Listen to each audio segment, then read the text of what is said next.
Today is a really exciting one because we finally got the VR headset we have been waiting for. I have been looking forward to this for a while, and honestly, I can't wait to open it up and get it on the scene. And a big thanks to Pimax for sending me this headset, Crystal Light, for me to test it. Pimax is a global leader in the research, development, and manufacturing of VR hardware products, as well as a provider of industry-specific VR solutions.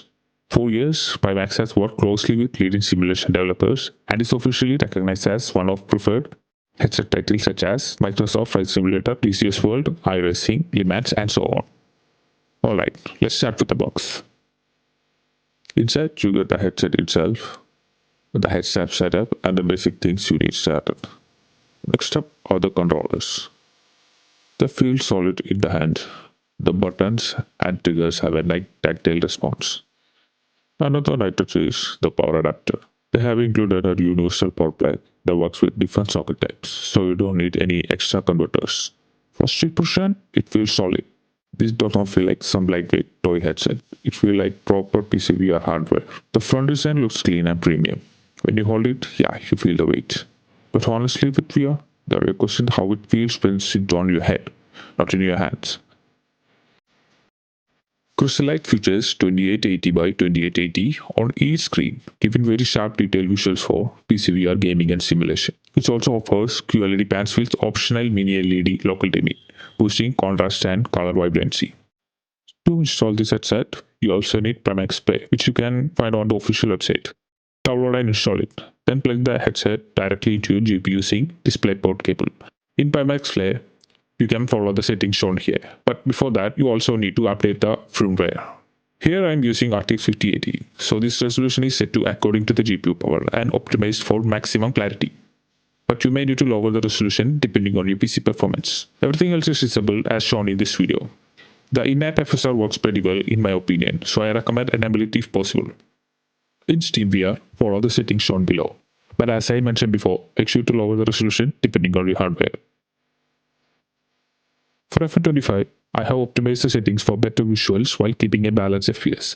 Since I have locked it to 72Hz, I have more performance headroom, which results in smooth gameplay with no lag. For the VR resolution shown here, only follow the exact settings if you have an RTX 4080 or above. Otherwise, reduce the resolution of the settings as mentioned below. Okay, so let's head into F125. I know this game has a mixed reaction, especially VR performance, but here the clarity is seriously impressive. The image is super sharp, almost like native 4K. What you are seeing on screen is the same 2880 per eye resolution I see in the headset. And in the VR, it actually feels even better because the perspective is more natural and realistic. Everything looks so clean that hitting breaking points feels effortless. That sense of speed is balanced too, not exaggerated, not distorted, just right. Thanks to Crystal Light QLED panels with local dimming and glass asperic lenses with 2880 per eye around 35 ppd, cockpit details and even small text stayed out without needing to lean in. The Crystal Light uses a direct DisplayPort connection, so it sends the image straight from the PC to the headset. So there's no compression or encoding in between, which means you get the full quality of rendered image with very low latency and stable refresh rate. That's probably why I'm not experiencing any tracking issues, even after a full resistance. Right now, we are on lap 44 and the tracking is still rock solid. No dropouts, no noticeable write latency. For long sessions, it really holds up well and stays consistent throughout. Quick thing before we continue, if you are thinking about getting Pimax Crystal Light, I have put the purchase link in the description.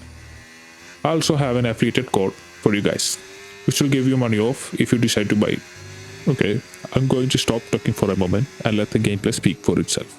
Just enjoy the short race in F125, driving as Kimi Antonelli at Chinese Grand Prix. Okay, give me a quick radio check please, radio check. Copy that, same for me.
quickly as you can. Push, push.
Okay, mate, this is the final lap of the race. Final lap.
Lots of work to do, lots to analyze.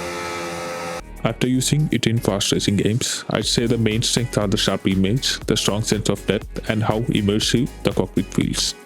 For sim racing, being able to clearly see the braking markers, apex, and track details make a big difference, and this headset focuses a lot on that. That's been my experience with the Pimax Crystal Light in F125. Even after 3 years, the Pimax Crystal Light still holds a strong place in the VR market.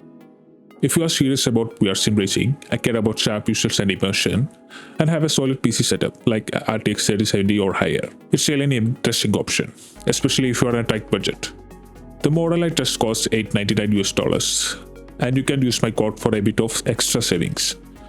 Pimax also offers some great bundles like free prescription lenses and complimentary games. If you are running a top tier PC and want the absolute best visual experience with a bigger budget, then the Crystal Super might be the best option for you. Thanks for watching. If you want to check it out, links are in the description and comments. And you can use the affiliated link and discount code to save some money on your purchase. See you in the next race.